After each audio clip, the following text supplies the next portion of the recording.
Ladies and gentlemen, one way or another, we're going to have a decision on Koundé, whether it's Barcelona, whether it's Chelsea. Let's hope we are leading the race.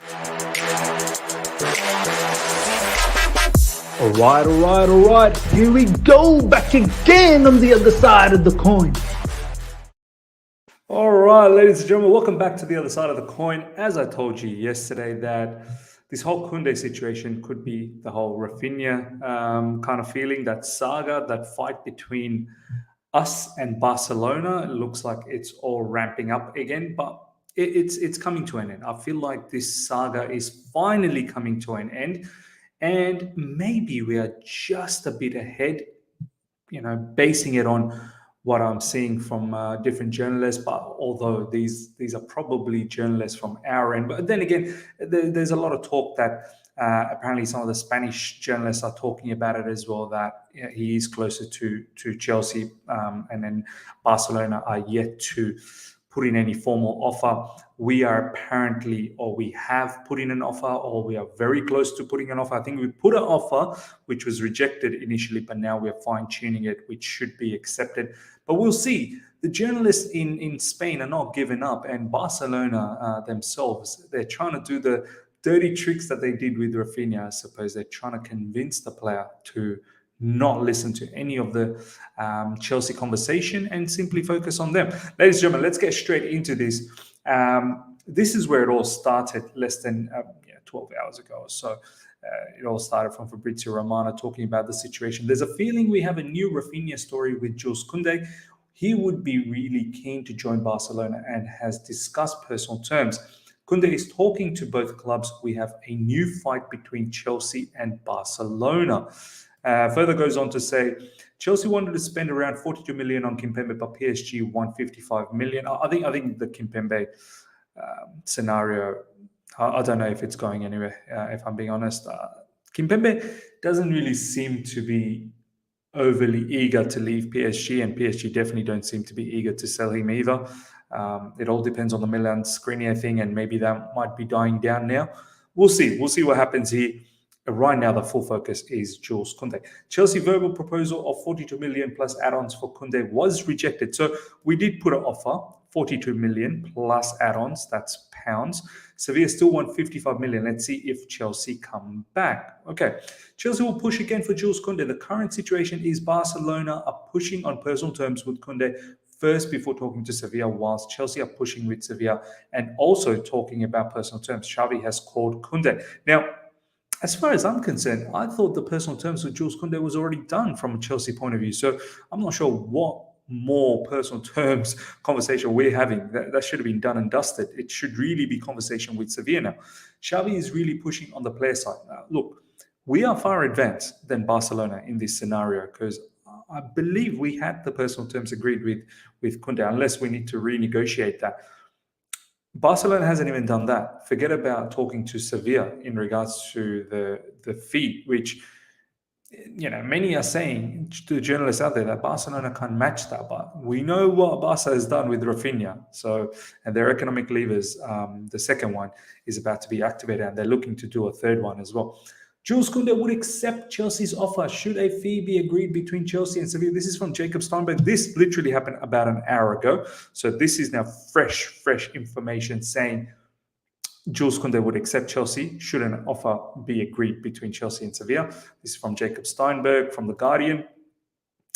Only Good Son reporter, I think his name is something Dylan, Andy Dillon or something like that. He's the only Good Son journalist who's also claiming 51 plus 4 million add-ons apparently awaiting David Ornstein and others. That's the thing. I'm waiting on the Orni.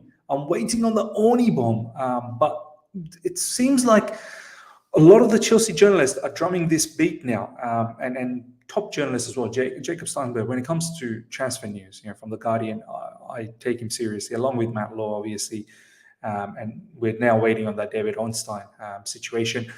Obviously, I don't really rate them when they give out their opinion pieces, but transfer news, Chelsea stuff, these guys are are very good. I wouldn't actually.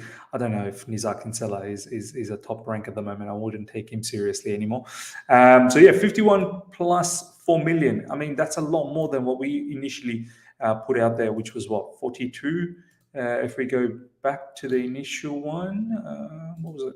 42. Where was it?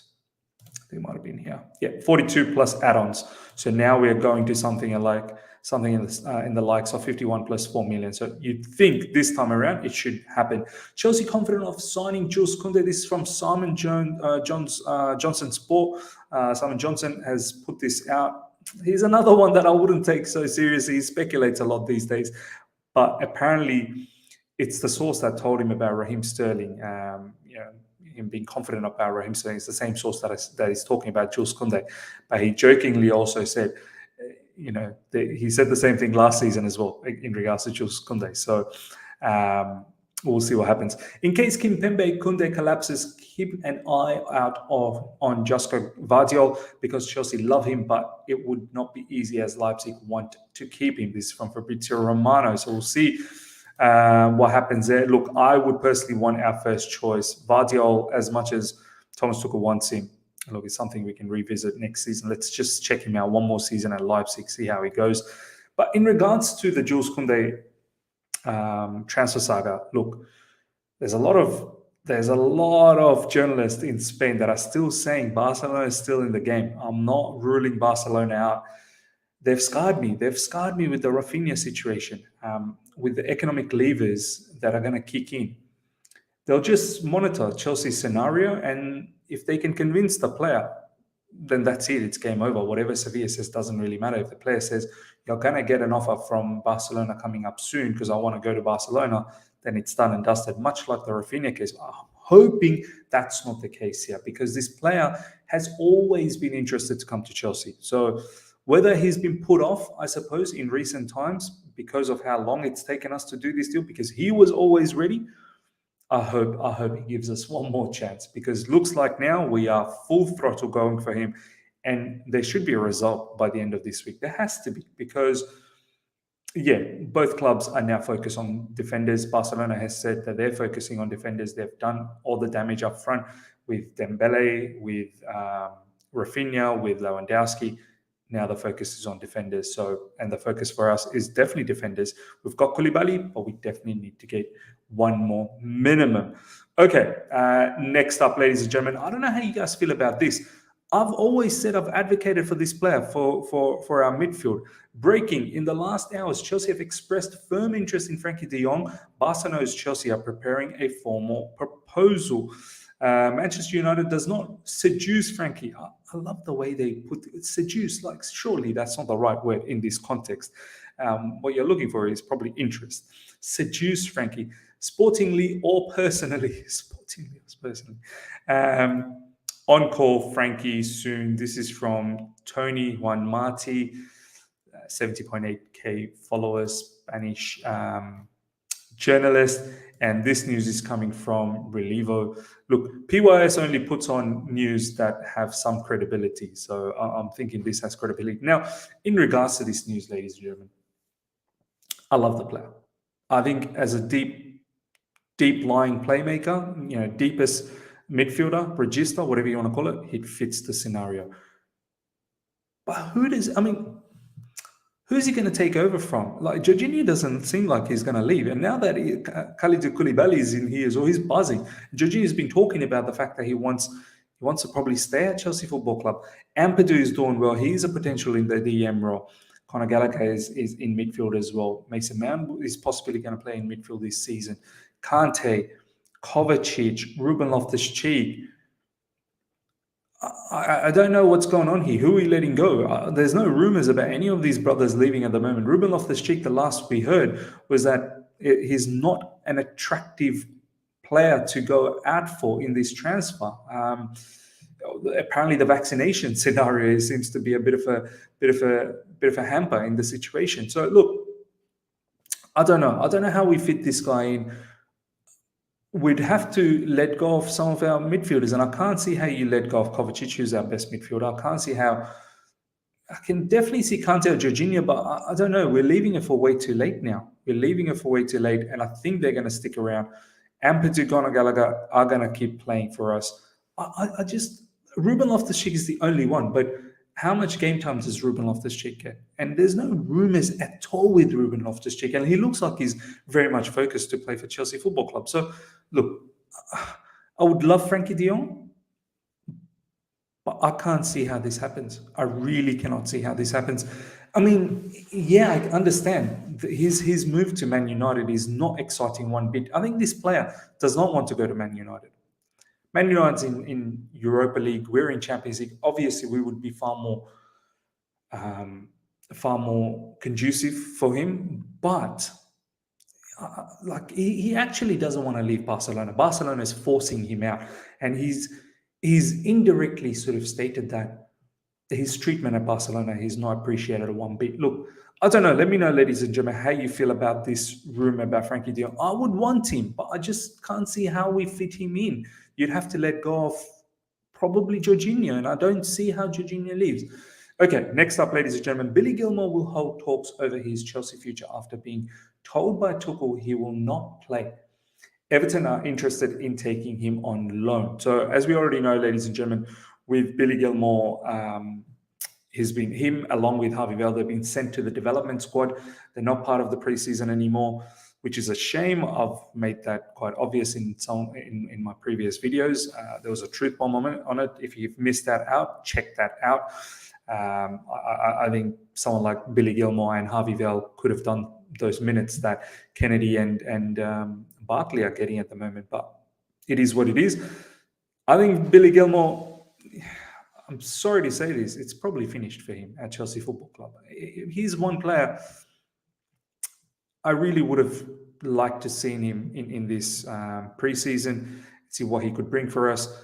I know I stated that I would have liked him to go for one more loan because I don't think that loan worked out with Norwich, but he's apparently not keen on any more loans. This is the thing about the youngsters of this modern era now. They're not keen to do more loans. He's done a loan at Norwich. He wants permanent placement somewhere so he can, get on with his life and have a stability in his life.